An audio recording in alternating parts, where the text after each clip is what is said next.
会好一些。芊芊，你我同为城主之子，看起来位高权重，却常常身不由己。你别将他们的话放在心上，就好好待在这里，有我在，没人敢动你分毫。白皙，叫我们的人随时待命。是。我知道我死不了，可是矿里的那些矿工怎么办？你还在替他们着想？你别忘了，刚才花园百姓可是自发请愿要你祭天。我是城主的女儿，平日里享尽富贵，也没做什么好事造福百姓，整天还惹是生非的，所以一有事情他们第一时间拿我开刀，也是正常。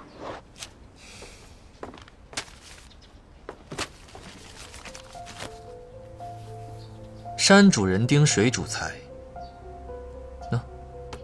此处依山傍水，是块风水绝佳的宝地。所谓福脉，就是先人在此处定居，然后后人再以此处为中心，在周围建立城邦，逐渐形成你们花园城。此地被尊称为福脉，是你们花园城历程的根本。福脉离矿山很近，是因为你们花园城的经济命脉是矿业。你们先人还真是很有远见，将城建在此处，可保城民衣食无忧。祖先们千算万算，都没算到有我这么个不孝子孙。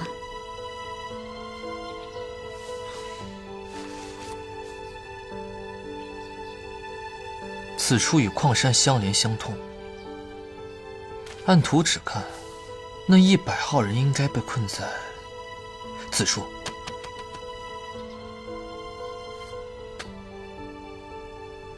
矿工入洞挖矿之前，会用柱子固定山洞的土石，以防坍塌。可是到现在这个情况上来看，山体只塌陷了一半，说明另外一半的木柱仍然支撑着山洞。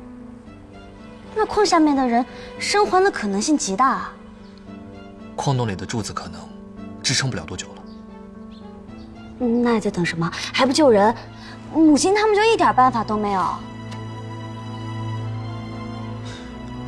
我倒是有个办法，就是将后面的福脉给炸了。对，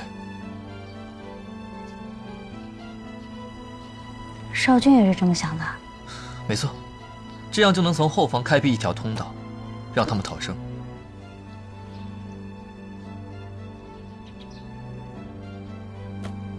你在想什么？我在想，到底是谁愿意去当这个千古罪人炸福脉？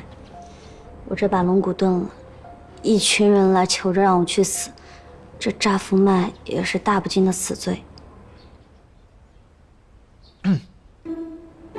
我知道了，这个事情只有一个人能做，女主角。